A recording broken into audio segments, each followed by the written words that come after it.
네, 4월 17일 김은재 뉴스인 두 번째 코너 김은재 인터뷰입니다.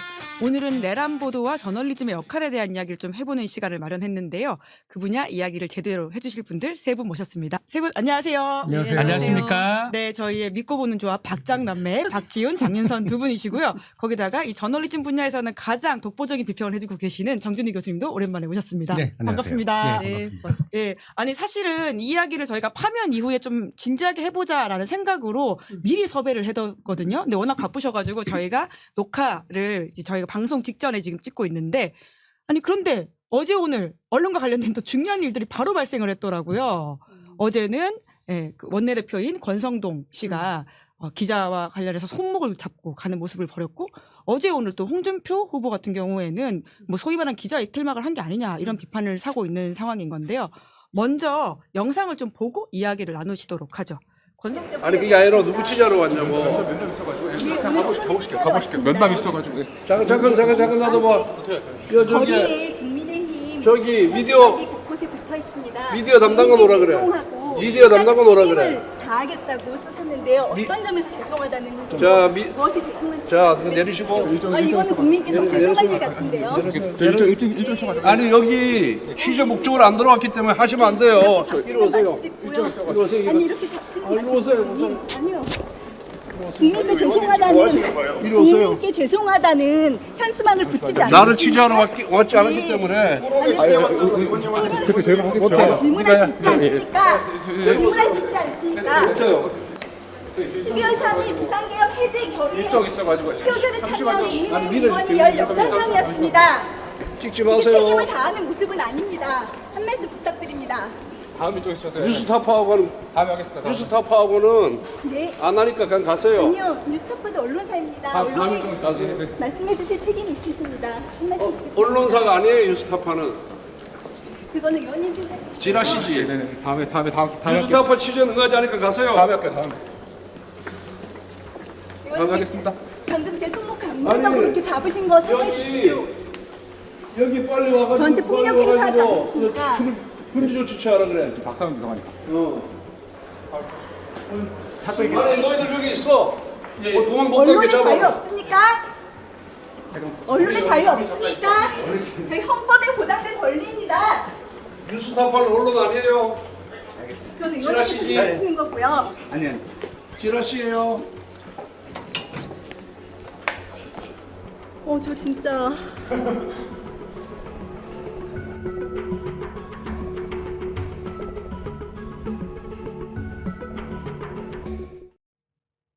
네, 방금 저희가 보내드린 영상은 어제 벌어진 상황인 건데요. 하지만 이에 대해서 이제 뉴스타파가 폭행죄 등으로 고소한다라고 했더니 권성동 원내대표가 오히려 적반하장격으로 입장을 냈거든요. 그러니까 취재를 빙자한 신체적 위협이자 강압적 접근을 오히려 본인한테 했다 이런 이야기를 하기도 했었고요. 무리한 취재 행위는 언론의 자유로 보호될 수 없는 악의적 행태다. 뿐만 아니라 취재 목적과 무관한 장소에서 특정 인물을 무단 촬영하는 것은 국회 출입 규정 및 현행법 위반 소지도 있다.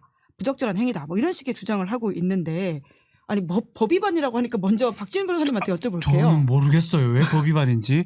기자가 질문하는 직업이에요. 예. 언론사 맞고요. 본인이 지금 한 행동이 다 범죄에 해당해 보이거든요. 성적 범죄 같아요. 저는. 손목 잡고 하는 예. 게 성범죄 강제추행죄 같은 거 되고 상해죄 뭐 명예훼손죄 예. 체포 뭐 치상 이런 거 있던데 그 범죄에 해당할 가능성이 높아 보이고 그 규칙들이 뭔지는 정확하게 알 수 없지만 그 권성동 원내대표가 얘기하는 그 규칙보다 더 중요한 거는 법률이고요. 사실은. 예. 그 법률 위반에서 규칙은 의미가 없습니다.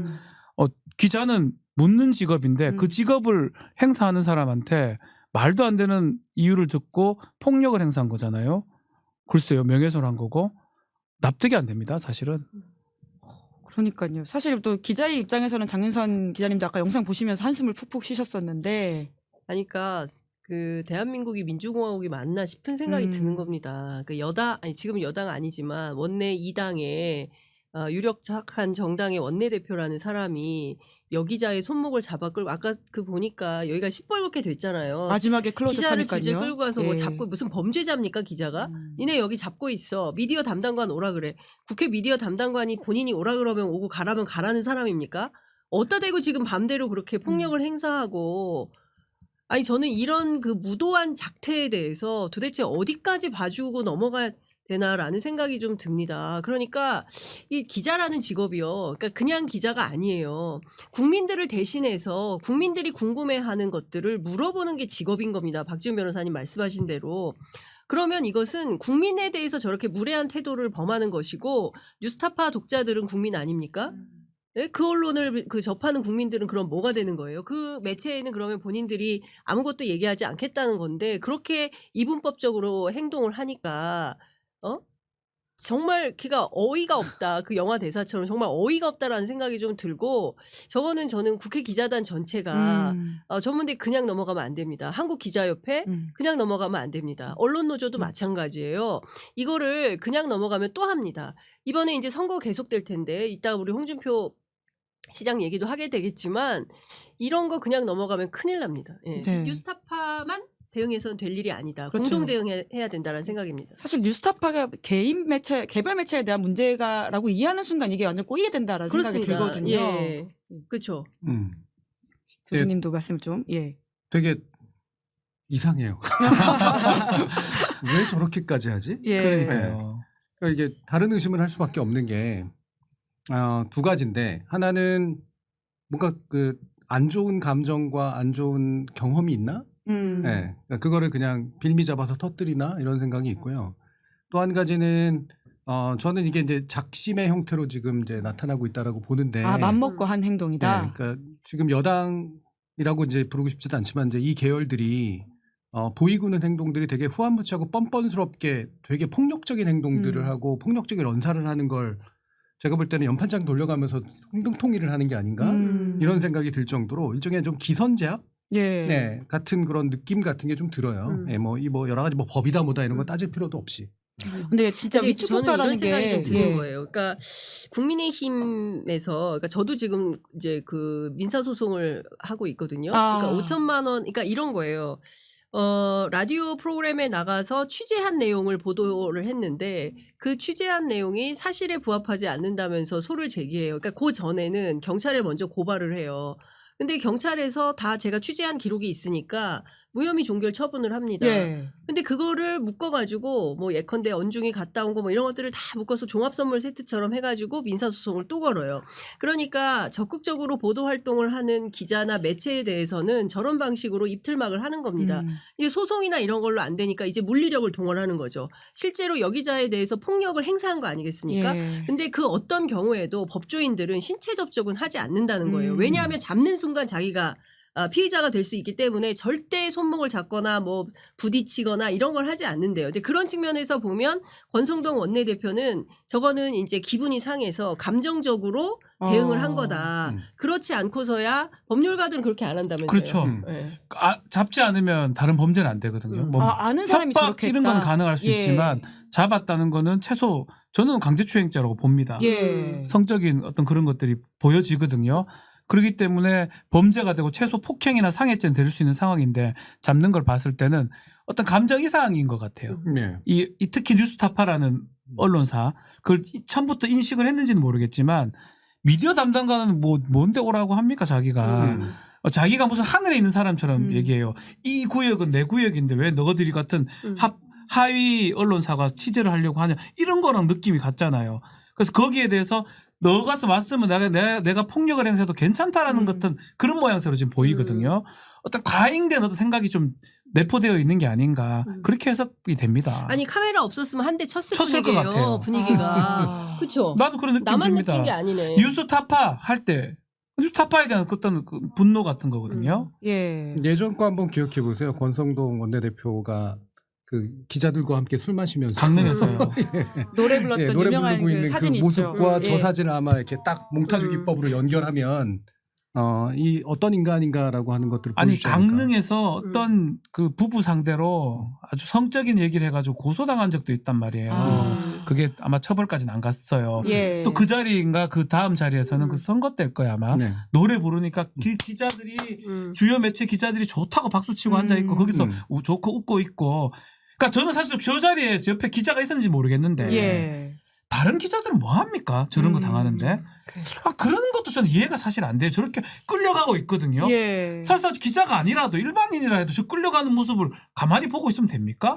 정상적인 정치인이라면 민간인들한테 쩔쩔매야 돼요. 그쵸. 아유 답변 못해 죄송해요 하면 되잖아요. 할 자신이 없어요. 그게 뭐가 어려운데요?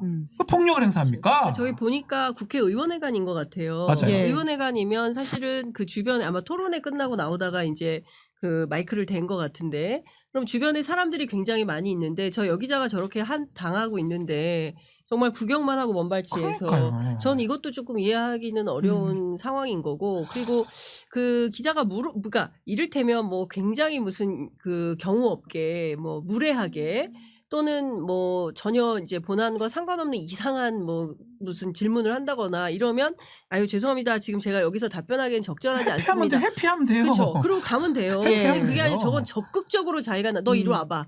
손목을 끌고 가가지고 이거 잡고 있어. 뭐 이런 식으로 하는 행태는 이거는 도무지가 납득하기가 어려운 수준이다. 예.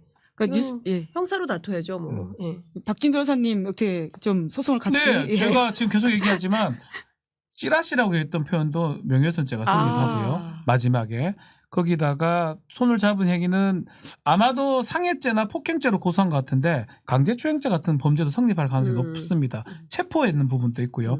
여러 가지 범죄가 저는 성립한다고 봅니다. 예. 고소하시면 처벌해야 됩니다. 박진 변호사님이 선임을 하실 수도 있는 뉴스타파. 수임을. 네.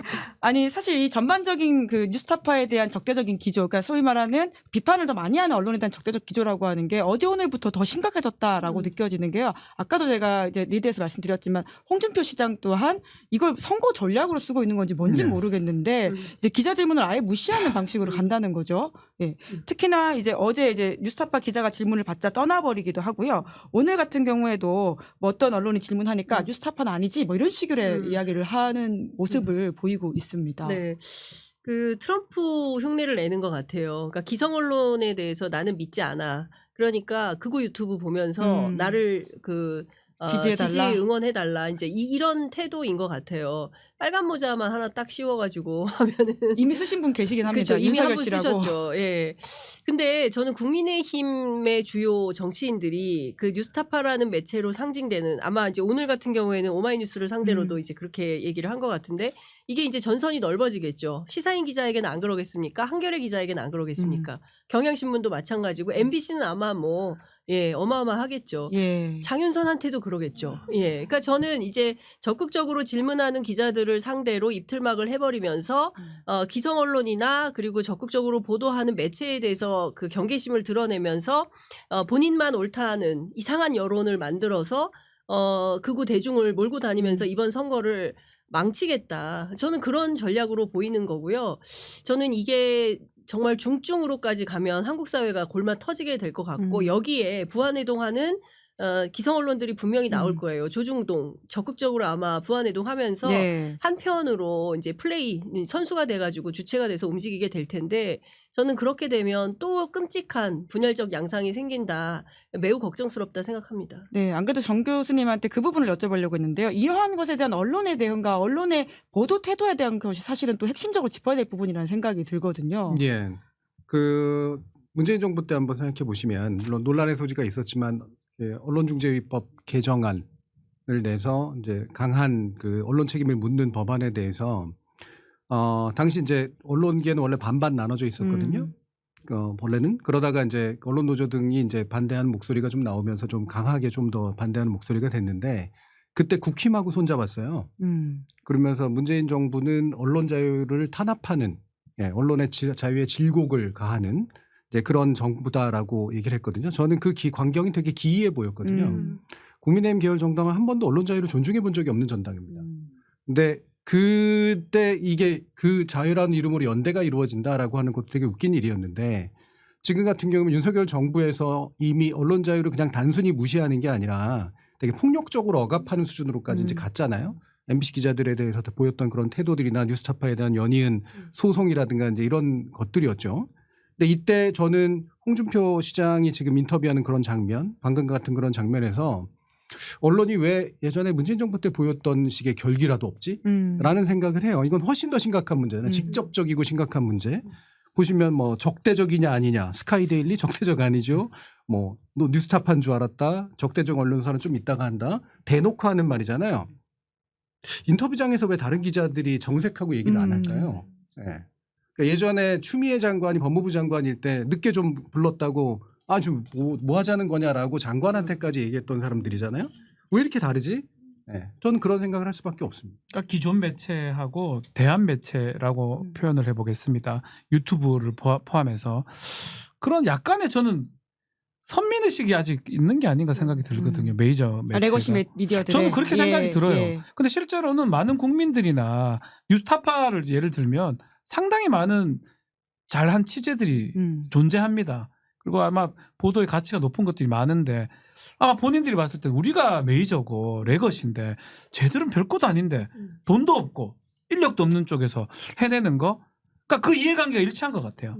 국민의힘이나 그 보수정당에서는 자꾸 공격을 하니까 뉴스타파를 막 안 좋게 생각한다면 지금 레거시 미디어는 또 그렇게 생각해서 이해관계 일치한 게 아닌가. 납득이 안 돼. 저쪽은 우리 편도 아니야? 이렇게 편하게. 정말 정상 언론인 아니야? 혹시 그렇게 생각하는 거 아니냐 생각이 좀 들어요. 그럼 결국 똑같은 거죠 그러면. 아니라고 보는 게요. 네. 스카이데일리를 정상 언론이라고 볼 수 있을까요? 안 되죠. 그건 아니죠. 스카이데일리에 대해서는 지금 인터뷰를 해주잖아요. 홍준표 발언을 시장 해줘요. 예, 후보. 네. 예. 저는 스카이데일리는 정상 언론의 범죄에 넣을 수 없다고 생각해요. 그렇죠. 여러 가지 이유로. 이거 명예훼손으로 저를 고발해도 어쩔 수 없는데 제 학자적 견해는 그렇습니다. 음. 언론사 등록했다고 언론사 아니잖아요. 네. 그리고 언론사 등록 안 됐다고 언론 기능 안 하는 거 아니잖아요. 장윤선 기자님 언론 기능 충분히 하고 계시잖아요. 등록했습니다.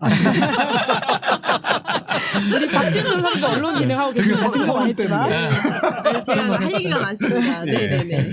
어쨌든간 예. 네. 저는 기성 언론이 보여주는 그런 모습이라고 하는 거는 단순히 그 기성 언론과 신생 언론 사이에 있는 그런 다툼의 영역의 문제를 넘어서서 예. 상당히 선별적이다라고 생각을 해요. 저는 이 정도라면 대놓고 얼굴을 붉혀도 괜찮아요. 예. 네, 그런 상태였다. 근데 제가 전 사실 이제 그 사실은 인터넷 매체 기자로서 온갖 서름과 압박과 압제에 있다가 예전에는요 출입처 그러니까 일단 들어가는 문턱이 어려웠어요. 그러니까 저는 이 모든 것들이 일단 좀 구분해서 봐야 되는데 이제 첫 번째는 진영의 문제가 있어요. 예. 그러니까 스카이데일리여도 우리가 보기에는 이 매체 기능을 전혀 하지 않는다고 보더라도 같은 진영에 있으면 보호하는 미디어가 되는 겁니다. 미디어 기능을 하는지 어쩌는지 모르겠지만 그 안에 극우 유튜브들도 포함이 예. 되겠죠. 이제 이게 하나가 있고요. 근데 이 진영이라는 게 예전에도 있었어요. 그런데 예전에는 그게 이제 그 이를테면은 뭐 조중동, 한경호 막 이런 섹터 구분이 있었지만 그래도 어떤 게 있었냐면 그 출입처 안에 일단 들어가기는 어렵지만 출입처 안으로 들어가면 기자단으로 묶여서 그런 건 없었어요. 예. 그러나 내부에서 아주 그 미묘한 게 있어요. 이를테면은 기자단 5만찬을 하는데 5찬을 하는데 그룹핑이 되죠. 그룹핑이 돼가지고 그러니까 이게 국회로 넘어가면 확 커져서 그런 게 없지만 그 정부 부처 같은 경우에는 그게 굉장히 많아요. 네. 그래서 이제 정보의 격차가 생기는 거예요. 일간지 식사 모임, 뭐 인터넷 그렇죠. 모임 예. 이런 식으로. 그러니까 일간지도 다 급수가 있습니다. 아. 예. 그리고 뭐 석간도 나누고요. 예. 인터넷 나누고요. 인터넷 중에서도 또 나눕니다. 예. 그러니까 이게 굉장히 많아요. 그러니까 사실 이걸 뭐 다 말씀드리기 어려울 정도로 사실은 그런 내용들이 있는데 그래도 기자단으로 묶이면 이제 이런 것들이 그렇게 많지는 않았다. 그러면서 또 생기는 게 뭐냐면 기자단의 폐해가 있죠. 우리끼리 한 편이야. 그러면서 봐주기도 하고요. 이거 쓰지 말자. 그러면 안 쓰기도 하고 때로는 이것도 당고에서 쓰자. 그럼 막 쓰기도 하고. 근데 예전에는 특히 이제 통일부나 외교부 같은 데 출입 기자들은 어떤 거냐면 좀 연배가 많은 선배들이 있으니까 정부랑 상대로 해서 싸우기도 하고 그랬어요. 예. 그리고 어떤 문제가 있을 때 같이 공동행동도 했어요. 그런데 지금은 경쟁이 너무 치열하고 그리고 매체가 너무 많고 누가 누군지 기자도 잘 모르고 선후배 구분도 잘 없고 하니까 사실 이런 방어가 잘 안 되는 측면도 있다. 그러니까 점점 매체가 이제 신문, 방송 뭐 그러다가 인터넷 미디어가 생기면서 유튜브 저널리즘까지 지금 나오는 거니까 이러면서 변화되면서 굉장히 층위도 다양해지고 하니까 전선도 막 다각화되고 하니까 결국에는 정치권과 매개가 돼가지고 진영 싸움으로 지금 갈등하는 구조가 아닌가 싶습니다. 네, 근데 이제 사실 권성동 원내대표가 한 행동이라고 하는 것은 사실은 굉장히 직접적 위협이기 때문에 매체 가릴 것 없이 동료의식을 발휘해가지고 맞습니다. 이야기해야 될 예. 당연히 부분인데 해야 됩니다. 당장 좀 비교가 되는 게 이제 이재명 대표가 과거에 그 검찰 기자들을 비판하면서 애완견이라는 이야기를 했을 때 난리 났지 않습니까? 언론계에서 사실 거의 똘똘 뭉쳐가지고 맞아요. 비판을 했던 바가 있습니다. 네. 저 또한 거기에 대해서 비판적 이야기를 한 바가 있는데요. 근데 그거에 비하면 이거는 너무나 차원이 다른데. 직접적 물리력 행사거든요. 예. 이거는 사실은 왜 그거는 이럴까? 사실 언어적 표현인 거고. 예. 그러니까 언론이라도 마찬가지로 언어로 얘기하는 거하고 물리력을 행사하는 거하고는 다른 문제 아니겠습니까? 근데 이거를 갖고 별다른 아직까지도 저는 모르겠어요. 아무런 반응이 없는 것 같거든요. 기자협회나 이런 데서. 그래서 납득하기 좀 어렵습니다. 사실은. 선별적 반응과 이제 신규 매체와 기성 매체 간의 또 약간의 이제 알력, 그다음에 세 번째는 진영, 이게 다 겹쳐 있는 문제인데 저는 이게 결과적으로 모이는 아까 장 기자님도 말씀 주셨지만 정보원을 잃어버릴까봐 되게 두려워하는 마음이 작동하고 있다고 생각해요. 그리고 저는 특히나 이제 홍준표 전 시장 같은 경우 이걸 철저히 이용하고 있다. 네. 네. 내가 이제 뉴스 메이커고 너희들은 내 뉴스를 받아먹는 놈들이기 때문에 내가 누구 하나를 찍어가지고 절대로 말 못하게 만들면 나머지 것들은 나한테 뉴스를 받아먹는데 안주하는 방식으로 할 거다. 야. 나를 불편하게 만들 질문들을 안 할 거다. 이런 식으로 선제하는 그런 방식을 취하는 거죠. 저는 이게 이제 지금 언론 환경의 변화에 의해서 나타나는 부대적 효과라는 생각은 확실히 좀 합니다. 그 교수님 말씀 굉장히 적확한 게 제가 대통령실 출입 기자들 얘기를 듣고 정말 경악을 금치 못했어요. 그러니까 그 이제 그 검찰에서 기자들 관리하는 방식으로 내란숙의 윤석열 피고인이 기자들 관리를 했다는 거예요.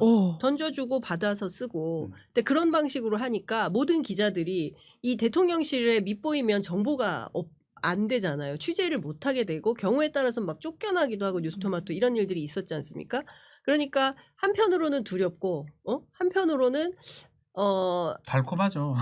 사실은. 주는 거 쓰니까 뭐 이런 것도 달콤해요. 있고 뭐 네. 그런 겁니다. 그래서 그 내부에서 그 고민하는 기자들이 소수로 있긴 했지만 결국에는 그냥 순응하는 거예요. 그러니까 주는 정보 가지고 받고 제가 가장 경악한 장면이 어떤 거냐면 재직 시절에 내가 기자들 대접 왜 기자회견 안 하냐라는 비판이 그냥 본물처럼 터지는데 끝까지 안 하다가 한 게 뭐냐면은 그 용산 어린이공원에서 기자들 불러가지고 김치찌개 끓여서 계란말이 대접한다면서 쭉 줄 세워놓고 김치찌개 퍼주면서 한다는 소리가 요새 우리 뭐 기자님들 뭐 해외 연수 어떻게 가나 뭐 그러니까 뭐 몇 명이 간다 하니까 그건 내가 세 자릿수로 늘려드리겠습니다. 와 나는 진짜 너무 창피한 거예요. 야 소위 대통령실을 출입한다는 기자들의 수준이 그러니까 막 많이 나갔습니다. 그러니까 그게 이제 너무 창피해가지고 세상에 만약에 그런 상황이면 지금 우리가 무슨 애완견이야? 던지고 나와야 떡 하나 주면 뭐 안 잡아먹지 뭐 그 수준이야. 어디다 대고 지금 기자들한테 뭐 하는 거야. 옛날에는 솔직히 말하면 20년 전에는 그런 기계가 있었어요. 정부에서 대변인이나 뭐 이런 사람들이 황당무계하게 나오면 오라 그래. 그래서 야단도 치고 선배들이 그런 게 있었어요. 그러니까 그걸 잘했다는 게 아니라 그런 토론도 되고 갈등 관계를 해결하는 여러 가지 방법들이 있는데 그냥 주면 쓰고 뭐 이런 거예요. 아니면 말고.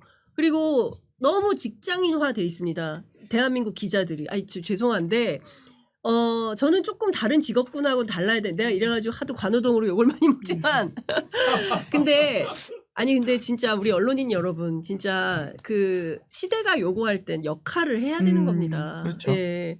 그렇다고 해서 우리가 공무원처럼 9시에 출근해서 6시에 퇴근하는 직업은 아니잖아요. 회사가 야근 수당은 반드시 지급해야 됩니다.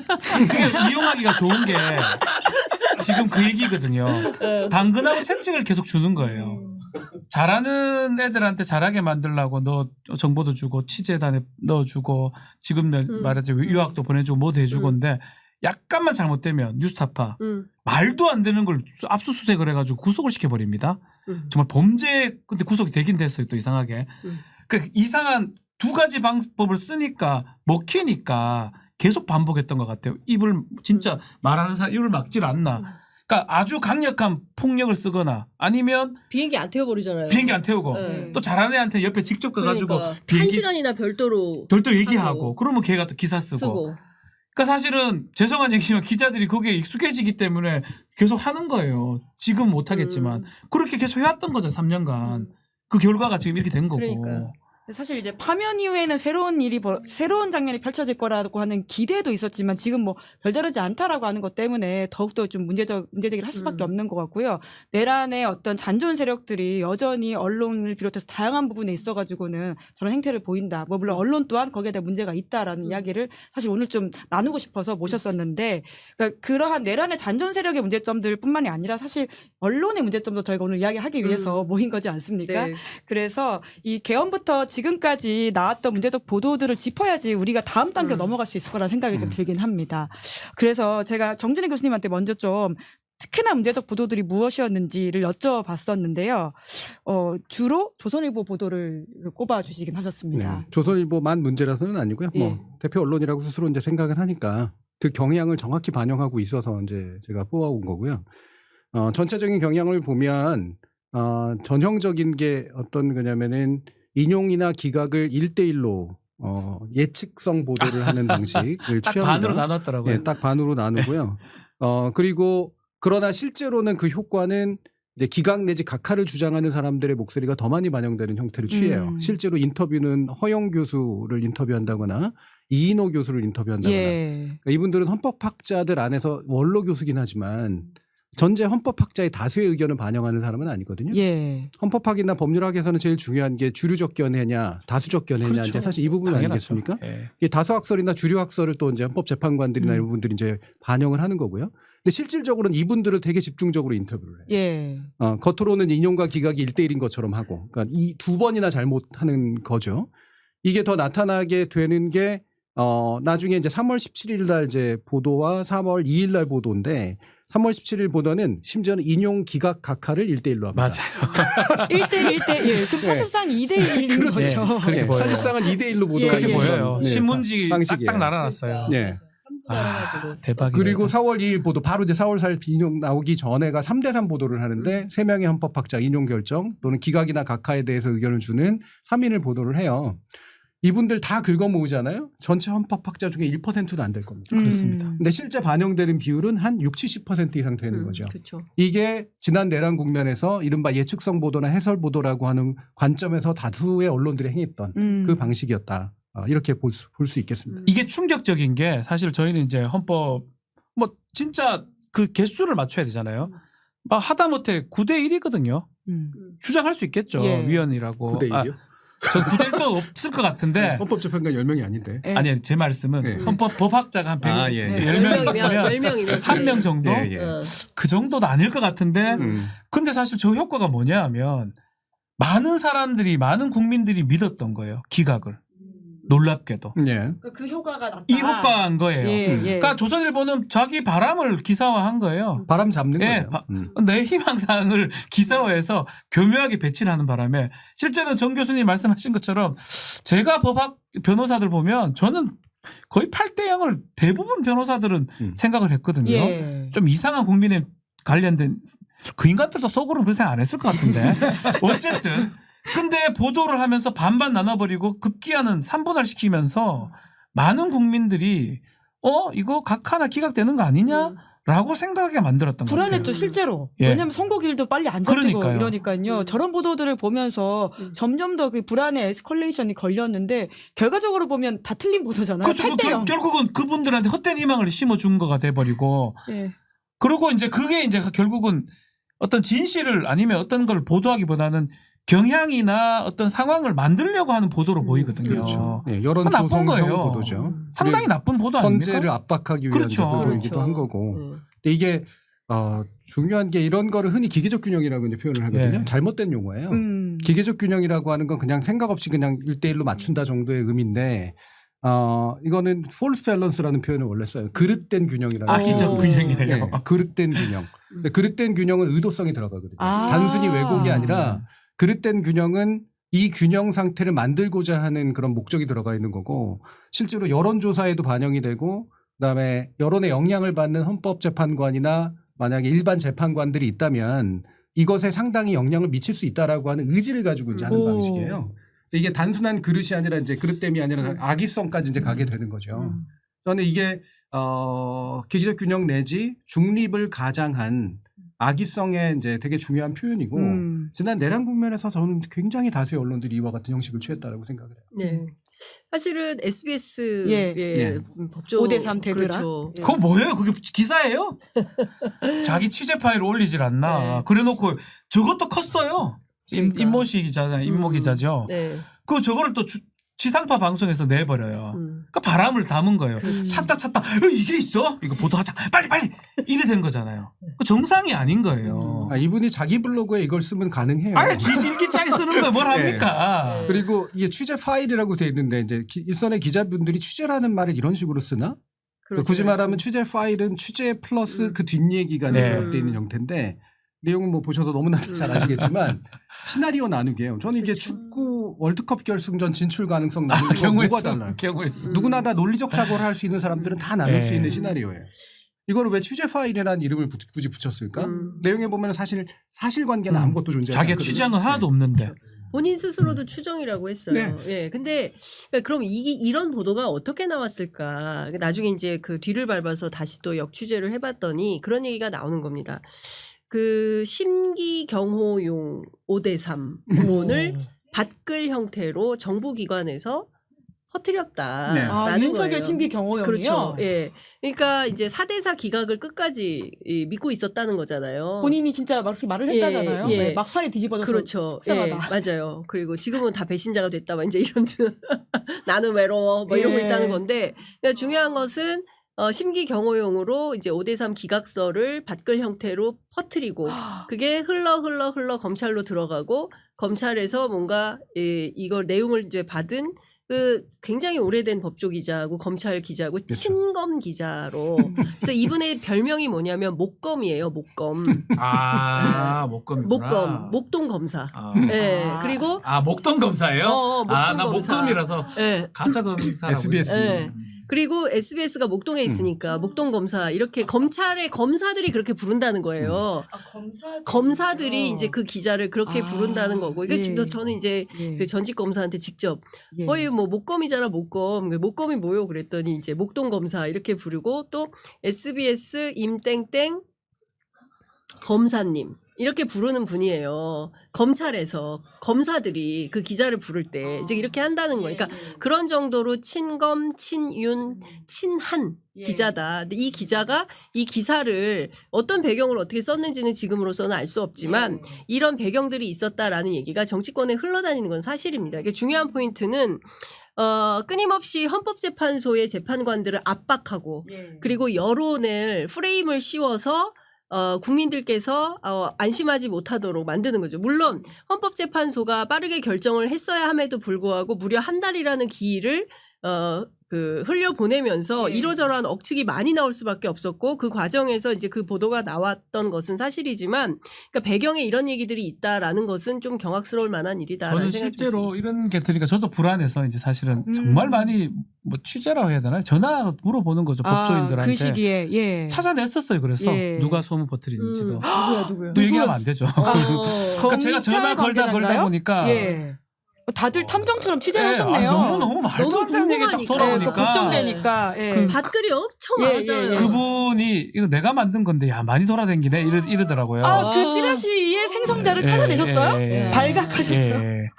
그럼 그 사람은 어떤 책임감을 느끼고 있나요? 없어요. 책임감은 그거예요. 넌 어떻게 생각하니 묻더라고 저한테. 내가 우리가 돌린 게 여기까지 8대0이라고 풀었는데. 옛날부터 8대0. 형은 지금 형님 또 알겠다. 형 어떻게 생각하세요? 형은 어떻게 생각하니까 우리도 8대0인지는 아는데 그래도 계속 4대4 얘기해야지. 5대3 얘기해야지.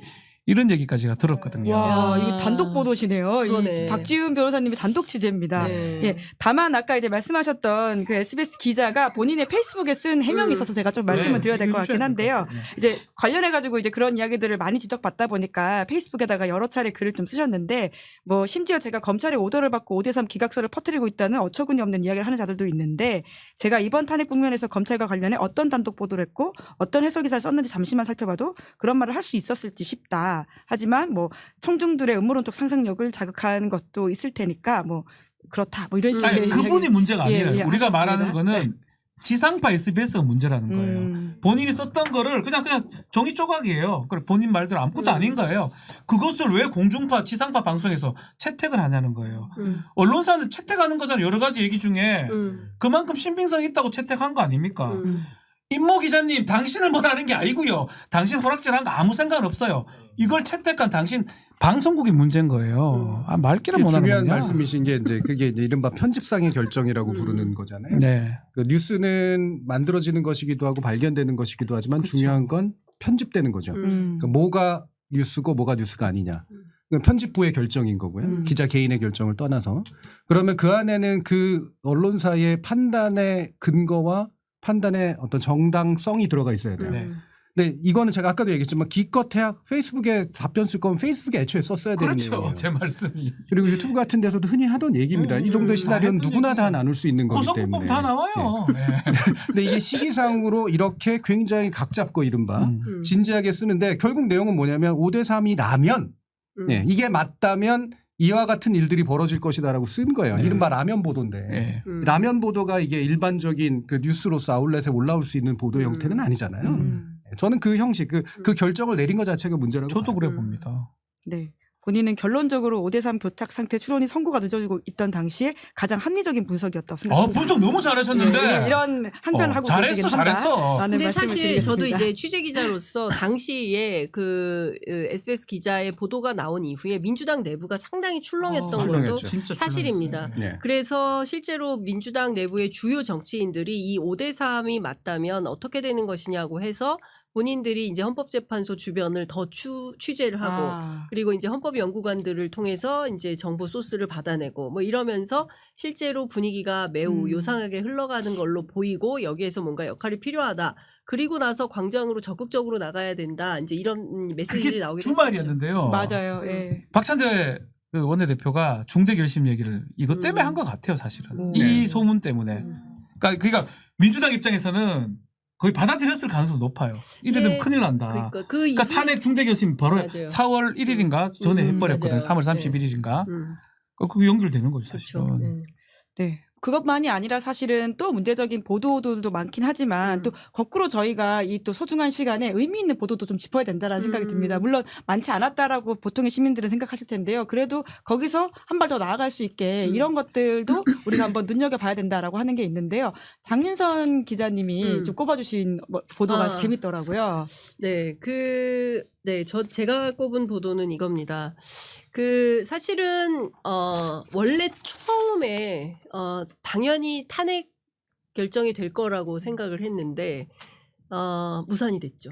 무산이 됐을 때, 그 탄핵에 반대했던 국민의힘 의원들 전원을 신문에 박제를 했습니다. 그래서 저렇게 나오기 정말 무슨 약속이라도 한 것처럼 한겨레 경향신문이 딱 저렇게 해서 같은 날. 예, 같은 날 저 보도를 해서 많은 특히 이제 이 비상계엄에 치를 떨고 있던 국민들께서 그래 정말 우리가 을사오적을 기억하는 마음으로 국민의힘 105인의 명단을 가슴에 새겨야 된다라고 했었는데 저는 저런 보도가 굉장히 의미있고 역사적으로 굉장히 유효한 한국 언론사에서도 아주 유효한 그림으로 남을 것이다 이렇게 생각을 해서 꼽아봤습니다. 네, 1차는 아예 이제 투표불 성립으로 열어보지도 못하고 끝냈었는데 이제 저기의 비판의 핵심은 의견도 표명하지 않고 이런 식으로 무효해버리는 거 형해하는 것이 그렇습니다. 되냐라는 이야기였던 것으로 기억을 합니다.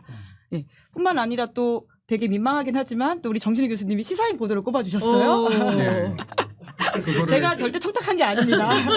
그거를 제가 시사인에 나오니까 하는 얘기긴 합니다만 센스가 너무 넘치십니다. 시사인 구독자이기도 하고 네, 저희 또 글을 써주시기도 하시고요. 네. 그리고 이제 제가 계속 읽으니까요. 읽는데 제가 이걸 굳이 꼽는 이유가 그래도 괜찮은 보도 유형이 한 3가지쯤 있어요. 이제 한경호 보도 유형, 특히 한겨레를 가장 앞에 세운 건 어쨌든 논조를 정한 거죠. 이거는 내란 행위고 이 부분에 대해서는 타협의 여지가 없다라고 이제 정한 그 케이스. 그리고 동아일보 같은 경우에는 이제 그거에 대해서 살짝 유보적이긴 하지만 윤석열의 행위가 이제는 이제 탄핵에 이를 정도로 상당히 중대하다라고 하는 거를 보수 일간지로서 명확하게 했던 경우 이거고요. 세 번째가 이제 시사인 경우인데 시사인은 논조가 명확한 것뿐만이 아니라 우리가 무엇에 주목해야 되는가를 잊지 않게 만들려고 하는 노력들을 굉장히 많이 수행했어요. 저기 지금도 저 밑에 있지만 일면에 이제 그 찍는 사진, 표지 사진이 이제 각각 굉장히 중요했고 특히나 이제 탄핵 인용 이후에 마치 이제 이게 다 잔불이 꺼진 것처럼 이렇게 착각하고 있는데 그게 아니라 쿠데타는 여러 가지 형태로 진행됐었고 진행되고 있고 앞으로도 진행될 수 있다라고 하는 거를 되게 드라이한 타임라인으로 정리를 하거든요.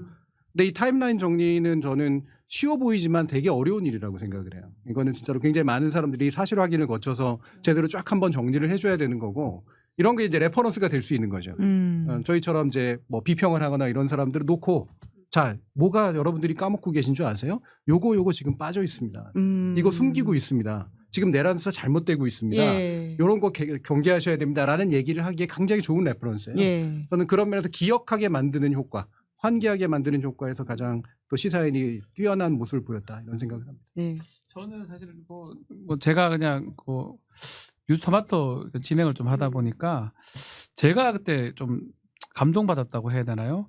그 기자가 이제 윤모 기자가 유지훈 기자. 예, 윤모 예. 죄송해요. 예. 그 본인이 체포될 뻔했던 맞아요. 것들을 그거 너무 충격적이더라고요. 결국 영상이. 재판 판결 결정 직전에 그게 좀 나왔었어요. 예. 그래서 그게 보도가 좀 되게 의미 있는 보도가 아닌가 네. 생각이 들고 또 본인이 그렇게 끝까지 또 찾아내가지고 근데 좀 늦게 나오긴 했는데 그 예. 이유는 있더라고요. 개인정보보호법 뭐 이런 것 때문에 안 주니까 본인이 끝까지 고소하고 그렇게 해서 그걸 받으면서 뉴스토마토에서 이 얘기를 좀 하겠지만 시작하고 끝이 뉴스토마토가 아니었는데 제 그렇네요. 개인적으로 예. 명태균부터 9월달에 명태균 시작해서. 시작해가지고 이 뉴스가 결정 직전에 했던 뉴스거든요.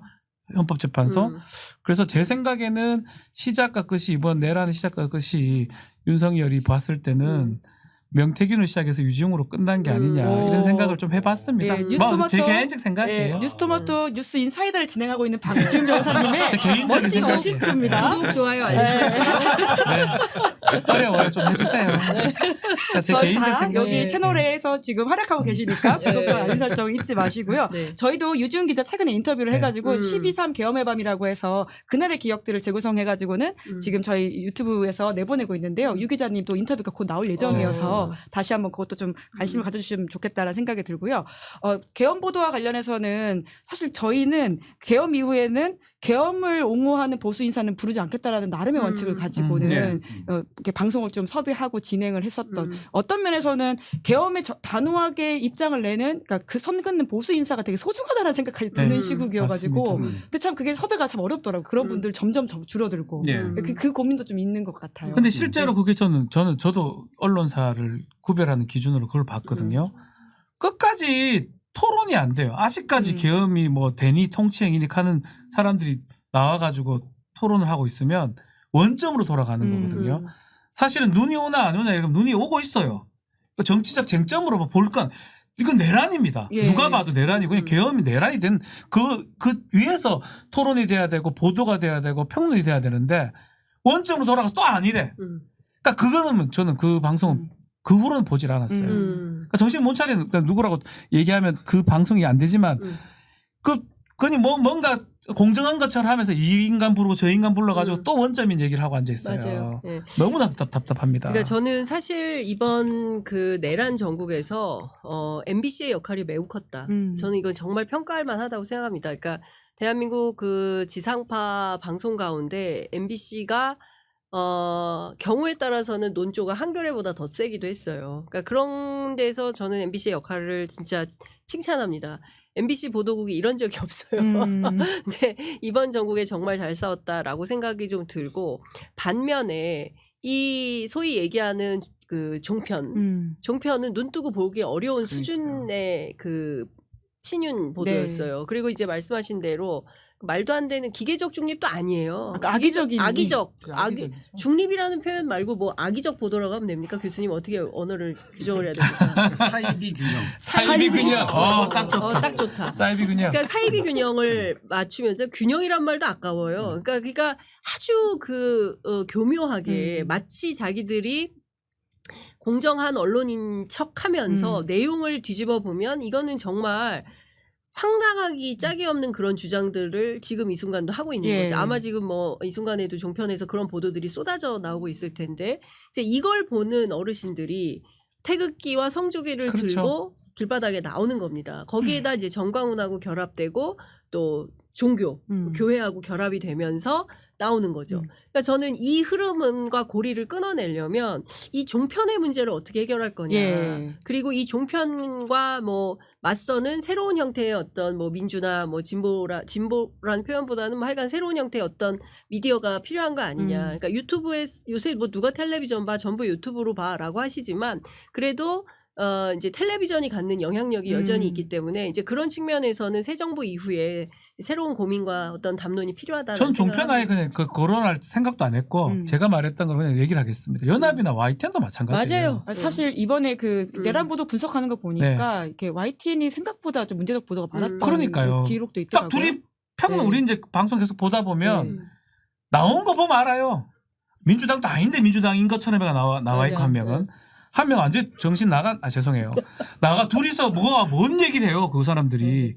그러니까 그런 둘이를 의도적으로 부른 거죠 사실은. 그 사람의 스탠스를 알잖아요. 그러니까 둘 다 여기 나오지 말아야 될 사람이 나와가지고 자기 말이 맞는 양 이렇게 좌우 무슨 그런 것처럼 보도를 하는 게 YTN이나 연합이 그런 것들을 반복했던 거거든요. 이번 내란 국면에서. 맞아요. 지금 언론사들이 보여주는 이런 사이비 균형이라든가 이런 악의적인 그런 모습들은 이렇게 오해에 기반을 했건 또는 의도적인 어떤 것이었던 건 간에 그 이른바 객관주의 언론관이라고 하는 거에 대한 심대한 왜곡의 토대를 두고 있거든요. 예. 객관주의 언론이라고 하는 것이 그런 식으로 균형 잡으라고 하는 게 아니라 사실 명백한 사실이 있음에도 불구하고 의견으로 흐리지 말란 얘기예요. 그렇죠. 예, 그러니까 사실의 토대를 둬서 의견을 형성하라는 얘기지 사실과는 무관한 의견이라든가 또는 의견을 전혀 배제한 이런 형태가 아니고 실제로 대다수의 언론들은 대단히 의견적이거든요. 다만 그걸 사실로 숨길 뿐인 것이지.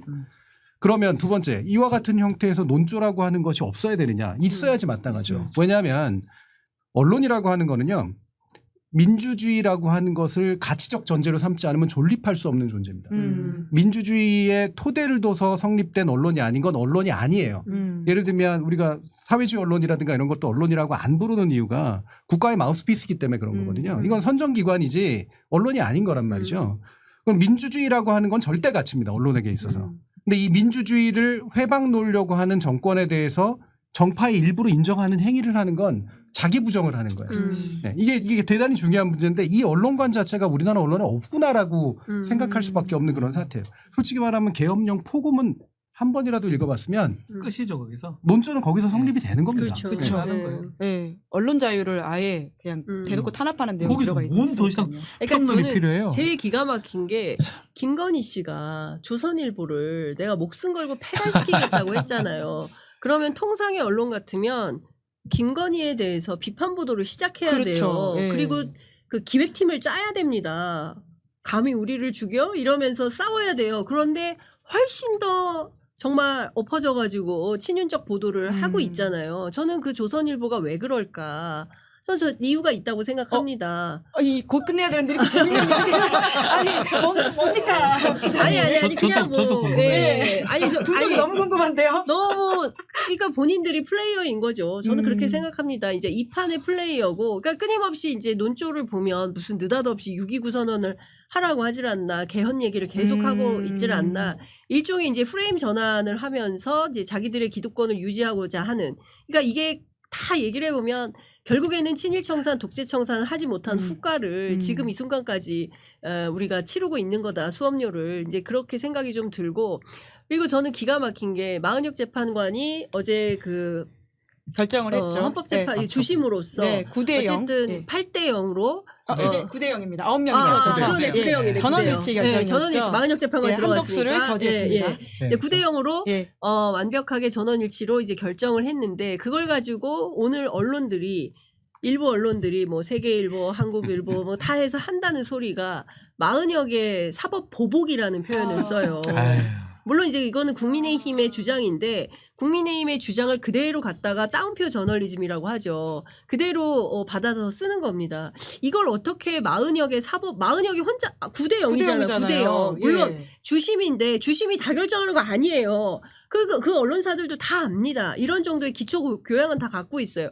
그런데도 끊임없이 이게 마치 마은혁이 혼자 좌파 경력이 있는 뭐 인민노련이라고 해서 이게 인천 노동자인데 끝까지 북한이라고 주장하는 이런 사람들이 프레임을 만들면서 한국 사회를 뒤흔들고 있다. 그러니까 이런 언론들의 행태가 계속 있는 한 진짜 대한민국 사회가 점점 어렵겠다라는 생각은 좀 듭니다. 오늘 방송 너무 좋아가지고 정기 편성하고 싶다라는 생각이 들 정도로 이 언론 비평이라고 하는 게 사실 굉장히 중요한 부분인데 또 언론들이 잘 하고 있지 않아서 비어있는 부분이긴 하거든요. 그렇죠. 예, 간만에 이런 이야기를 좀 깊이 그 있게 해봐서 너무 KBS에 우리 좋습니다. 정준혜 교수님 예. 나오시던 저널리즘 제이. 제이하고 몇 가지 프로가 있었는데 지금 다 사라졌어요. 금방 다 없어져 버렸잖아요. 예. 아쉽습니다. 예. 그러니까요. 그래도 끝으로 윤석열의 재판에 관련해서는 다음에 이제 촬영 허가가 났다라는 소식을 전하면서 그러니까 그 예. 얘기도 예. 이제 제가 지기현 판사를 막 제가 동기예요. 동기라서 아. 제가 다른 인맥을 방송에서 왜 싫어하는 거야 그 사람? 그러게요. 저도 모르겠어요. 왜 그런지 좀 저도 안 얘기해. 좋은데 그래서 이번에는 되게 저거는 메라카트라고 관련이 많으세요.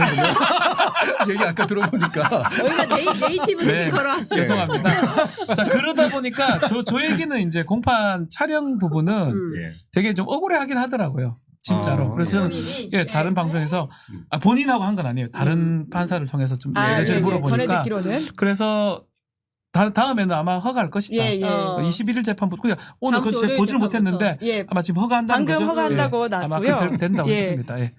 예. 맞아요. 어떻게 알았지? 아, 진짜? 사실 저희 방송에 와. 지기현 이제 재판관 부장판사가 과거에 군에 있을 때 이 수통으로 몰래 술을 맞아요. 먹다 걸린 적이 있다라고 조성식 어. 기자의 취재담을 들은 적이 아, 그래도 어떻게 있는데요. 알았지? 예, 그 조 기자가 진짜? 취재를 하셨던 우리 내용인데 훈련을 같이 받았었는데 박진 교수도 네. 알고 계시는 사안이군요. 훈련을 이제 행군 같은 거 할 때 네. 수통에 이제 나눠 먹은 거 아니에요? 저는 먹지 않았습니다. 나는 심스러운데. 나는 떳떳하다. 아 근데 저런 일이 왕왕 있어요? 글쎄요, 근데 되게 유쾌한 사람이에요. 지기현 예. 부장판사가. 그러니까 왜 저런 짓을 했는지는 잘 모르겠어요. To be continued. 저희가 또 만나가지고 이런 이야기를 나눠보도록 해야 될 것 같고요. 네. 그래도 이게 훅훅 지나가가지고 못하셨던 이야기들이 있으면 마무리 말씀으로 좀 해주시고 현안과 관련된 이야기 좋고요. 뭐든 좋습니다. 박지훈 변호사님부터 쭉 해주시겠어요? 그러니까 저는 이제 지기현 얘기가 나왔어요. 마지막 하면 재판은 내란 재판은 잘 진행될 것이다. 달리 나올 걱정하시는 분 꽤 많잖아요. 공소기 가격이. 그러니까 이상한 얘기들이 네. 이제 이상한 결정을 내렸기 때문에 그런 거예요. 이건 구속 본인 취소 결정. 책임입니다. 예. 그거는 절대 하지 말아야 될 이상한 해석을 해가지고 판사라는 사람이. 근데 앞으로는 뭐 그런 일은 안 생길 것 같고 저는 가장 중요한 거는 내란의 빙산의 일각만 드러난 것 같아요. 그 설계자들 그런 것들 다 찾아내가지고 끝까지 추적해서 처벌하지 않으면 이번에 이런 일이 반복될 수도 있고 아까 반민특위 그런 얘기 아까 청산 얘기했던 것 같은데 그 시초로 좀 삼으면 좋겠어요. 다 잡아서 다 책임을 좀 물었으면 좋겠습니다. 네. 제발. 제발. 저 아까 이제 내란의 잔불 얘기를 했는데 저는 내란의 주불도 진화되지 않았다라고 생각을 합니다. 그 심우정, 그죠? 그 한덕수, 최상목 이 사람들 포함해서 내란의 중요 임무 종사자들이 도처에 널려 있다. 심지어 최근에 알박기 인사까지 감행했다. 아무런 부끄러움이 없는 자들이 끊임없이 이 내란을 내전화해서 대한민국을 쥐고 흔들겠다라는 기도 이걸 계속 가지고 있기 때문에 정말 촉각을 계속 곤두세울 수밖에 없다라는 생각을 하고 있고 양분남 의원이 과거에 이 윤석열을 데리고 일한 그 선배 검사로서 윤이라는 사람은 절대 포기가 없다. 집요한 사람이다. 그러니까 무슨 얘기냐면 관련해서 방금 나온 속보가 있는데요. 윤석열이 집요하다는 말에 딱 맞는 말입니다. 방금 배일철 변호사가 저희 기자들을 초대한 단톡방이 생겼다고 하는데요. 그 방의 이름이 윤석열 신당 내외신 기자 간담회라. 기자 방이라고. 윤석열 신당이라는 말로써 기자 500명 이상을 초대하기 시작했다고 혹시 합니다. 그 무속 아닌 거예요? 국당 신당. 그 정도로 놀라운데요? 포기하지 않는다는 말에 딱 맞는 방금 속보가 들어와서 와 진짜 어이가 없다. 충격입니다. 충격이다 진짜. 네. 아니 정말 당을 만든다는 거예요, 진짜? 저게? 우선은 내외신 기자들을 모으는 방을 하나 만들었다고 하고요. 이름이 윤석열 신당 내외신 기자단이라고 해서 배희철 변호사, 윤석열 변호사죠. 네. 이 사람이 지금 카톡방을 만들어서 기자 500명 이상을 초대하고 있습니다. 음. 지금 저희가 4시인데요. 4시 이 실시간 상황을 바로 전해드리고 있습니다. 나 말 잊어버렸어. 양부당원이 딱 잘 보셨네요. 윤석열은 포기하지 않는다. 아, 끝까지 포기하지 않는다라고 하기 때문에 야, 이렇게까지 이어질 줄. 아니, 그냥 신당 창당하는 거 아니야? 우리가 그런 얘기를 우스개로 했었는데. 김건희 출마 아니냐 이런 얘기 했었는데. 통일 대통령. 근데 김건희가 출마하겠다는 생각은 꽤 오래됐어요. 저도 2022년 7월경에 들었습니다. 야. 통일 대통령. 예. 그러니까 지금 기가 막히고 코가 막히고 황당한 수준이지만 이런 방식의 기괴한 내전 상황을 만들려고 할 거고 끝끝내 얘기했잖아요. 다 이기고 온 거나 마찬가지 걱정들 하지 마세요. 뭐 3년 하나 5년 하나 뭐 이렇게 얘기했던 그게 이기고 돌아왔다라는 표현 안에 함축된 의미가 상당히 있을 거다라는 생각이 좀 들고 그러니까 끝까지 감시해야 된다. 우리 언론이 예. 긴장을 늦추지 말고 맞아요. 조금 피곤하더라도 이 내란의 주불이 완전히 진압될 때까지는 조금 더 열심히 현장 뛰면서 취재해야 되겠다 이런 생각이 좀 저 개인 스스로 다짐도 하게 되네요. 예. 네. 방금 나온 그 이야기를 가지고 제가 약간의 이른바 저널리즘 윤리라고 예. 하는 면에서 이제 난제를 던져보면 자, 저 단톡방에 초대됐을 때 기자는 거부할 수 있을까? 정말 말도 안 되는 행위를 하는 단톡방인데도 초대되는 순간 거부하기 되게 어려울 거예요. 네. 두 번째, 거기서 이제 흘러나오는 이제 정보들이 이들의 어떤 공작에 도움이 되는지는 알지만 먹음직한 뉴스가 될 경우 이걸 포기할 수 있을까? 이게 두 번째일 겁니다. 네, 세 번째는 그럼에도 불구하고 이제 뭔가 비판적 견해를 가지고 문제를 이제 보도하거나 발굴해서 얘기를 했을 때 단톡방에 쫓겨내는 결정을 하면 그거를 얼마나 잘 수용할 수 있을까? 네, 그리고 남아있는 데들 왜 쫓겨내냐고 얘기할 수 있을까? 이 세 가지 제가 난제로 던진 게 현재 우리나라 언론이 처한 딜레마하고 동일하다라는 거예요. 그리고 지금 내란 국면에서 보여준 모습들이 바로 이 딜레마 하나하나마다 오답을 내렸다는 거죠. 잘못된 답을 내렸습니다. 그러니까 저는 있어도 상관없지만 도구로 사용되면 안 되고 그리고 이런 것들에 의해서 보도가 자체가 만약에 봉쇄가 됐을 때 공동으로 저항을 해야 되는데 그러지 않고 있다라는 모습을 저는 그대로 정확히 보여줬다고 생각을 해요. 언론이라고 하는 게 언제나 민주주의에서 잘 움직이고 막 정의를 실현한 기관이 아니에요. 언론은 굉장히 제한이 많은 기관이고 잘하고 싶어도 잘 못할 수밖에 없는 측면들도 많은 기관입니다. 그런데 언론이 그래도 유임해지는 순간들이 와요. 예. 이른바 빛의 순간들이 옵니다.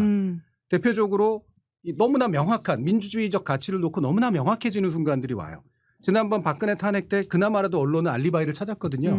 그 당시 TV조선이라든가 한겨레라든가 그렇죠? JTBC라든가 이른바 레거시 미디어들이 그래도 우리는 아직 쓸모 있어 라고 하는 것들을 일종의 알리바이처럼 남겼잖아요. 예. 그러면 그거를 간직했어야지. 근데 지금 조건에서 지금 하고 있는 일들을 보면 신생 언론이든 뭐든 간에 이렇게 뒤섞여서 그냥 던져주는 뉴스나 받아먹는 그런 존재로 바뀌고만 이 상태를 과연 저는 합리적 판단이라고 볼 수 있을까? 올바른 판단을 떠나서 예. 언론이 살아남기 위해서 할 수 있는 판단이 맞을까? 레밍슨처럼 같이 절벽으로 떨어지는 순간을 저는 보고 있는 게 아닐까? 이런 생각이 들어서 굉장히 착잡합니다. 네. 또 한 번 모셔서 이야기를 나눠야 될 과제를 던져주셨으니까 그 이야기들을 다음에 하도록 하고요. 방금 또 들어온 소식은 그 변호사가 윤석열 신당이냐고 기자들이 질문을 하니까 방 이름을 또 바꿨다라고 합니다. 윤어게인 신당이라고 합니다. 예. 네. 신당은 신당이네요. 예, 윤석열이란 말을 빼고 윤어게인이란 말을 바꿨다라는 악이안 아닙니까? 악이안. 예, 오타가 있었던 사진이 또 유명했던 짤이 있는데 그 이야기 해주시는 것 같은데요. 저희는 그러면 오늘은 여기까지 하도록 하겠습니다. 세 분 덕분에 너무 말씀 잘 들었습니다. 감사합니다. 감사합니다. 고맙습니다. 네, 김은지의 뉴스인 4월 17일 방송 여기까지고요. 오늘 방송 재밌게 보셨다면 구독, 좋아요, 알림 설정 잊지 말아주십시오. 고맙습니다. 시사인이 만드는 정치 라이브 김은지의 뉴스인 매주 월요일부터 목요일까지 오후 5시에 생방송됩니다. 구독, 좋아요, 알림 설정으로 함께해 주시면 큰 응원과 격려가 됩니다.